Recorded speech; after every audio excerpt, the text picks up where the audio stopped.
Hi ಎಲ್ರಿಗೂ ನಮಸ್ತೆ. ನಮಸ್ತೆ ಸರ್, ನಾನು ನಿಮ್ಮ ವಿನಿ ಮಾತಾಡ್ತಿರೋದು. ನನ್ನ ಮತ್ತೊಂದು ಹೊಸ ವಿಡಿಯೋಗೆ ಸ್ವಾಗತ ಸುಸ್ವಾಗತ. ಸುಸ್ವಾಗತಂ.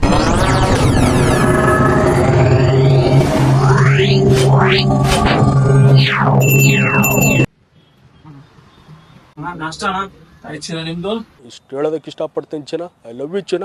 ಸೊ ಇವತ್ತು ನಾನು ಏನು ವರ್ಕ್ನ ಮಾಡ್ತಿದ್ದೀನಿ ಅಂತಂದ್ರೆ ಒಂದು ತಾಯಿ ಮಗುವಿನ ಪೋರ್ಟ್ರೇಟ್ನ ಮಾಡ್ತಿದ್ದೀನಿ. ಹಿಂದಿನ ವಿಡಿಯೋಲು ನಾನೊಂದು ಪೋರ್ಟ್ರೇಟ್ನ ಮಾಡಿದ್ದೆ. ಅವರು ಕೊಪ್ಪಳಿಂದ ಬಂದಿದ್ರು, ಇವ್ರು ಬಂದ್ಬಿಟ್ಟು ಮಂಡ್ಯದವರು. ಇವಾಗ ಕ್ಯಾಬ್ ಡ್ರೈವರ್ ಆಗಿ ಬೆಂಗಳೂರಲ್ಲೇ ಇದ್ದಾರೆ. ತುಂಬಾ ಜನಕ್ಕೆ ನಾನು ಕೇಳ್ಕೊಂತಿದ್ದೆ, ಒಂದು ಒಳ್ಳೆ ಚೆನ್ನಾಗಿರೋ ಫೋಟೋಸ್ನ ನೀವು ತಂದು ಕೊಟ್ರೆ ನಾವು ಚೆನ್ನಾಗಿ ಟ್ಯಾಟೂನ ಮಾಡ್ಕೊಡ್ಬೋದು ಅಂತ. ಸೊ ಒಳ್ಳೆ ಫೋಟೋಸ್ನ ಇವ್ರು ತಂದು ಕೊಟ್ಟಿದ್ರು. ನನಗಂತೂ ಈ ವರ್ಕ್ ಹೇಗೆ ಬರುತ್ತೆ ಅನ್ನೋದು ತುಂಬಾ ಕುತೂಹಲ ಆಯ್ತು. ಸೈಜಸ್ ಎಲ್ಲ ನೋಡ್ಕೊಂಡು ಫೈನಲ್ ಆಗಿ ಒಂದು ಸೈಜ್ ನ ಸೆಲೆಕ್ಟ್ ಮಾಡ್ಕೊಂಡ್ರು. ಪ್ರಿಂಟ್ ನ ತೆಗಿಬೇಕಾದ್ರೆ ನನಗೊಂದು ಭಯ ಇತ್ತು, ಪ್ರಿಂಟ್ ನೀಟಾಗಿ ಸ್ವಲ್ಪ ಹಿಂಗ್ ನೋಡು, ಅದ್ಯಾಕೆ ಹಿಂಗ್ ನೋಡ್ತೀಯ ಬರುತ್ತಾ ಅಂತ. ಸ್ಟೆನ್ಸಿಲ್ ನ ಪೇಸ್ಟ್ ಮಾಡಕ್ ಸ್ಟಾರ್ಟ್ ಮಾಡಿದೆ. ಸ್ಟೆನ್ಸಿಲ್ ತುಂಬಾ ಚೆನ್ನಾಗಿ ಬಂದಿತ್ತು ಅಂತ ಹೇಳ್ತೀನಿ ಅಂತ ಅನ್ಕೊಂಡ್ರ? ಇಲ್ಲ, ಚಾನ್ಸೇ ಇಲ್ಲ. ನೋವೇ ಚಾನ್ಸೇ ಇಲ್ಲ. ಫೇಸ್ ಅಲ್ಲಿರೋ ಲೈಟ್ ಶೇಡ್ಸ್ ಇಲ್ಲ ಡೀಟೇಲ್ ವರ್ಕ್ ನನಗೇನು ಕಾಣ್ತಿಲ್ಲ. ಜಸ್ಟ್ ಔಟ್ಲೈನ್ ಇತ್ತು, ಅದ್ರ ಮೇಲೆ ನಾನು ವರ್ಕ್ ನ ಮಾಡ್ಕೊಂಡು ಹೋಗ್ಬೇಕಿತ್ತು. ಇದು ಒಂಥರ ಚಾಲೆಂಜ್ ಮಾಡ್ಕೊಂಡು ಹೋಗೋಣ ಅಂತ ಸ್ಟಾರ್ಟ್ ಮಾಡಿದೆ. ಮತ್ತೆ ಹೈಜಿನಿಕ್ ಸೆಟಪ್ ಎಲ್ಲ ಪೂರ್ತಿಯಾಗಿ ನನಗೆ ರೆಡಿ ಮಾಡಿ ಕೊಟ್ಟಿದ್ರು ನಮ್ಮ ಬ್ರದರ್ಸು, ನಮ್ಮ ಸಹಪಾಠಿಗಳು. ಸೊ ಇನ್ನೇನು ವರ್ಕ್ ಸ್ಟಾರ್ಟ್ ಮಾಡೋಣ ಅಂತ ಸ್ಟಾರ್ಟ್ ಮಾಡಿದೆ.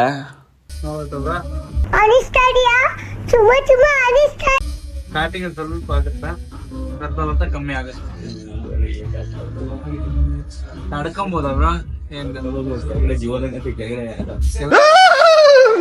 ಜೀವನ ಹೋದಂಗಾಗಿರ್ತದ ನಿಜ. ಕೆಳಗಡೆ ಸ್ವಲ್ಪ ನೋವಾಗುತ್ತೆ.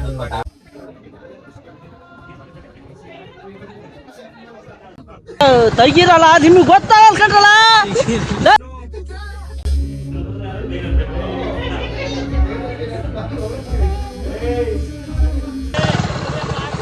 ಹುಡುಗ ಅಲ್ಲ ಮತ್ ನಾನು ಏರಿ ಬಿಡ್ತೀನಿ ನಮ್ ಬೀರಪ್ಪನಾಗು. ಮತ್ತೆ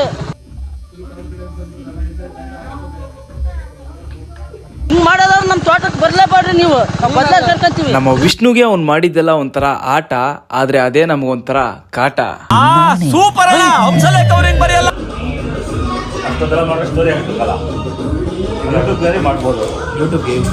ನಾನು ಮಾಡ್ತಿರೋ ವರ್ಕ್ ಇನ್ನ ಅರ್ಧ ಕೂಡ ಆಗಿಲ್ಲ. ಗ್ಯಾಪ್ ಅಲ್ಲಿ ನಮ್ಮ ಅಣ್ಣ ಒಂದು ವರ್ಕ್ ನ ಮುಗಿಸಿದ್ರು. ಆ ಕಸ್ಟಮರ್ ಏನ್ ಹೇಳ್ತಾರೆ ಕೇಳಿಸ್ಕೊಳ್ರಿ.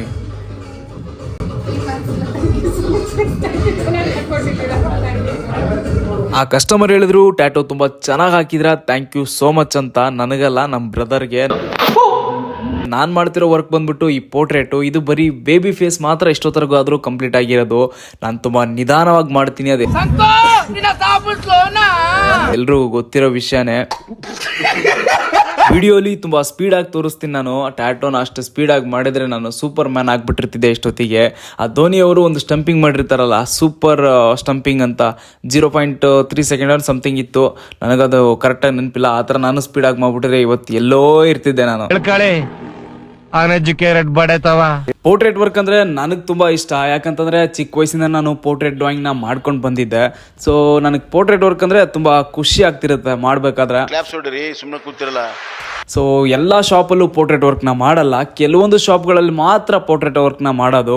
ಅದರಲ್ಲೂ ಈ ಆರ್ಟಿಗೆ ರಿಲೇಟೆಡ್ ಇದ್ದಂಥವ್ರು, ಫೈನ್ ಆರ್ಟ್ಸ್ ಸ್ಟೂಡೆಂಟ್ಗಳು ಇಲ್ಲ ಫೈನ್ ಆರ್ಟ್ ಕೋರ್ಸ್ ಮಾಡಿದಂಥವ್ರು ಪೋರ್ಟ್ರೇಟ್ ವರ್ಕ್ನ ನೆಕ್ಸ್ಟ್ ಲೆವೆಲಲ್ಲೇ ಮಾಡ್ತಾರೆ. ಮತ್ತೆ ಇವಾಗೆಲ್ಲ ಬೀದಿಗೆ 4 ಟ್ಯಾಟೋ ಶಾಪ್ಗಳು ಆಗ್ಬಿಟ್ಟಿರ್ತವೆ. ಅವ್ರು ಕೋರ್ಸ್ ಮಾಡಿರ್ತಾರೋ ಏನ್ ಮಾಡಿರ್ತಾರೋ ಅದೆಲ್ಲ ಯಾರು ನೋಡಲ್ಲ ಬಿಡಲ್ಲ. ಸುಮ್ಮನೆ ಹೋಗ್ಬಿಟ್ಟು ಅವರು ಇನ್ಸ್ಟಾಗ್ರಾಮ್ ಅಲ್ಲಿ ಆಫರ್ ಬಿಟ್ಬಿಡ್ತಾರೆ. ನಾವು 20% ಆಫ್, 30% ಆಫ್, ನೀವು ಕಾಮೆಂಟ್ಸ್ ಮಾಡ್ಕೊಂಬರ್ರಿ, ನೀವು ಶೇರ್ ಮಾಡ್ಕೊಂಬರ್ರಿ, ನಾವು ನಿಮಗೆ ಫ್ರೀ ಆಗಿ ಹಾಕ್ತೀವಿ, ಈ ತರ ಎಲ್ಲ ಹೇಳ್ಬಿಟ್ಟು ಟ್ಯಾಟೋ ಫೀಲ್ಡ್ ನ ಹಾಳೆ ಮಾಡ್ತಿದ್ದಾರೆ. ಈ ಗಿವ್ ಅವೇ ಬಂದ್ಮೇಲೆ ಈ ತರ ನಮ್ ಫೀಲ್ಡ್ ಅಲ್ಲೂ ಸ್ಟಾರ್ಟ್ ಆಗಿದ್ದು. ಬಟ್ ಏನಪ್ಪಾ ಅಂತಂದ್ರೆ ಒಂದು ಖುಷಿ ವಿಚಾರ ಏನಂದ್ರೆ, ಅಲ್ಲಿ ಹೋಗ್ಬಿಟ್ಟು ಟ್ಯಾಟೋ ಮಾಡಿಸ್ಕೊಂಡು ಬಂದ್ಮೇಲೆ ನಮ್ಮ ಹತ್ರ ಕವರ್ ಅಪ್ ಬಂದೇ ಬರ್ತಾರೆ. ಸೊ 1 to 2 ನಮಗೆ ಬಿಸ್ನೆಸ್ ಆಗತ್ತನ್ನೋ ಒಂದು ಖುಷಿ ಜಾಸ್ತಿ ನಮಗೆ. ಸೊ ಇದೇ ಬೇಸ್ ಮೇಲೆ ಒಂದು ಟ್ಯಾಟೋ ವಿಡಿಯೋನ ಮಾಡೋಣ ಅನ್ಕೊಂಡಿನಿ. ಬ್ಲಾಗ್ದು ಒಂದು ಕವರ್ ಅಪ್ ನ ಕತೆ ಅಂತ ಟೈಟಲ್ ಚೆನ್ನಾಗಿದೆ ಅನ್ಕೊಂತೀನಲ್ಲ. ನನಗೆ ಒಂದು ಗೊತ್ತಾಗ್ತಿಲ್ಲ ಏನಂತಂದ್ರೆ, ಟ್ಯಾಟೋ ಫೀಲ್ಡ್ ನ ಏನ್ ಅನ್ಕೊಂಡ್ಬಿಟ್ಟಾರ ಇವರು. ಟ್ಯಾಟೋ ಅಂದ್ರೆ ಏನ್ ಅನ್ಕೊಂಡ್ಬಿಟ್ಟವ್ರು ಜನರಾಗ್ಲಿ, ಈ ಅರ್ಧಂಬರ್ಧ ಕಲ್ತಿರೋ ಆರ್ಟಿಸ್ಟ್ಗಳಾಗ್ಲಿ. ಪ್ಲೀಸ್ ಸಮಾಧಾನ, ಸೈಲೆನ್ಸ್.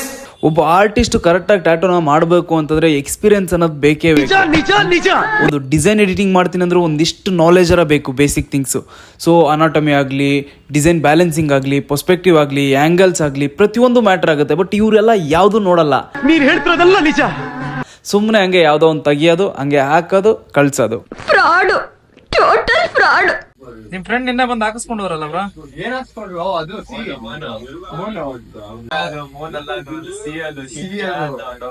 ನನಗಂತೂ ಈ ಜೀವನವೇ ಬೇಸರವಾಗಿ ಹೋಗ್ಬಿಟ್ಟಿದೆ. ಅಲ್ಲ ಅದು ನಾವೇ ಕೊಟ್ಟಿದ್ದ ಐಡಿಯಾ. ನನ್ನ ಮಗ ಭಿಕ್ಷುಕ ನನ್ನ ಮಗ ಕಂಜೂಸ್ ನನ್ನ ಮಗ. ನಿಮ್ದು ಹೆಂಗ್ ಡೇಟ್ ಆಫ್ ಬರ್ತ್ ತೋರ್ಸ್ರಿ.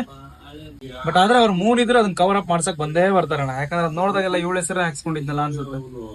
ನಾನೊಂದು ಬಿಸ್ನೆಸ್ ಮೈಂಡ್ ಇಟ್ಕೊಂಡು ಮಾತಾಡೋದಾದ್ರೆ ಈ ಮಾತು ನಾನು ಹೇಳೋದು ತಪ್ಪಾಗುತ್ತೆ. ಬಟ್ ಇರೋದನ್ನ ಹೇಳ್ಬೇಕಲ್ಲ. ಸೊ ಹಂಗಾಗ್ಬಿಟ್ಟು ಯಾರೇ ಆಗ್ಲಿ ಹುಡುಗ ಹುಡುಗಿ ಹೆಸರನ್ನ ಪ್ರೀತಿ ಮಾಡ್ಬೇಕಾದ್ರೆ ಹಾಕ್ಸಕ್ ಹೋಗ್ಬೇಡ್ರಿ. ಮದ್ವೆ ಆದ್ಮೇಲೆ ಬಂದು ಫೋಟೋನೇ ಹಾಕಿಸ್ಕೊಂಡು ಹೋಗ್ರಿ, ಖುಷಿ ಆಗ್ಬಿಡ್ತೀವಿ ನಾವು.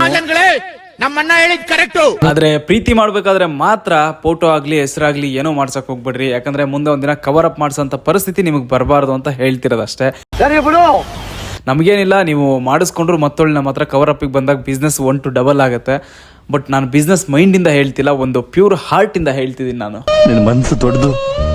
ಕೆಲವೊಬ್ರು ಟ್ಯಾಟೋದು ಪೇನ್ನ ತಡ್ಕೊಂತಾರೆ, ಕೆಲವೊಬ್ರು ತಡ್ಕೊಳ್ಳಲ್ಲ. ಆದರೆ ಹಿಂದೆ 2 ವಿಡಿಯೋ ಹಾಕಿದ್ನಲ್ಲ, ಅವ್ರು ಬಿಡ್ರಿ ನೆಕ್ಸ್ಟ್ ಲೆವೆಲ್ಲು ಕಲ್ ಥರ ಕೂತ್ಕೊಂಡಿದ್ರು. ಒಬ್ರದ್ದು 14 ಅವರು, ಒಬ್ರದ್ದು 12 ಅವರೇನೋ ಮಾಡಿದ್ದು ವರ್ಕ್ನ, ಕಲ್ ಥರ ಕೂತ್ಕೊಂಡಿದ್ರು. ಬಟ್ ಇನ್ನೂ ಸ್ವಲ್ಪ ಜನ ಇರ್ತಾರೆ, ಸ್ಟಾರ್ಟಿಂಗ್ ಟ್ರಬಲ್ ಇರುತ್ತೆ ಅವ್ರಿಗೆ. ಹೆಂಗಂದ್ರೆ ಸ್ಟಾರ್ಟಿಂಗ್ ನೋವು ಅಂತಾರೆ, ಆಮೇಲೆ ಹೋಗ್ತಾ ಪೇನ್ಗೆ ಅಡ್ಜಸ್ಟ್ ಆಗಿಬಿಡ್ತಾರೆ. ಇನ್ನೂ ಸ್ವಲ್ಪ ಜನ ಎಂಡಿಂಗಲ್ಲಿ ನೋವು ಅಂತಾರೆ, ಇನ್ನೂ ಸ್ವಲ್ಪ ಜನ ಸ್ಟಾರ್ಟಿಂಗಿಂದ ಹಿಡ್ಕೊಂಡು ಕೊನೆವರೆಗೂ ನೋವೇ ಅಂತಾರೆ ಇವ್ರ ಥರ. ಸೊ ವರ್ಕ್ದು ಫೈನಲ್ ರಿಸಲ್ಟು ನೀವೇ ನೋಡ್ಬೋದು, ನಾವು ಯಾವ ಥರ ವರ್ಕ್ನ ಮಾಡಿಕೊಟ್ಟಿದ್ದೀವಿ ಅಂತ. ಪ್ರತಿಯೊಂದು ಪಾರ್ಟಲ್ಲೂ ಅಷ್ಟೇ ನೀಟಾಗಿ ಡೀಟೇಲ್ಡಾಗಿ ನಾವು ವರ್ಕ್ನ ಮಾಡಿಕೊಟ್ಟಿರೋದು. ಆ ಕಣ್ಣಂತೂ ಎದ್ದು ಕಾಣ್ತೈತಪ್ಪ. ಅದರಲ್ಲೂ ಆ ಚಿಕ್ಕ ಮಗುವಿನ ಫೇಸ್ ಮಾತ್ರ ನೆಕ್ಸ್ಟ್ ಲೆವೆಲಲ್ಲಿ ಸ್ಮೂತಾಗಿ ಕಾಣ್ತಿದೆ ನನಗಂತೂ.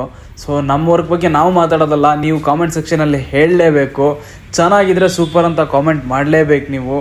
Thank you so much. ನಿಮ್ಮ ಅತ್ಯಮೂಲ್ಯವಾದ ಸಮಯನ ನಮಗೆ ಕೊಟ್ಟು ನಮ್ಮ ವಿಡಿಯೋನ ಪೂರ್ತಿಯಾಗಿ ನೋಡಿದ್ದಕ್ಕೆ. ಮುಂದಿನ ವಿಡಿಯೋದಲ್ಲಿ ಸಿಗೋಣ. ಅಲ್ಲಿವರೆಗೂ ಕಾಯ್ತಿರಿ. ಟಾಟಾ, ಬಾಯ್.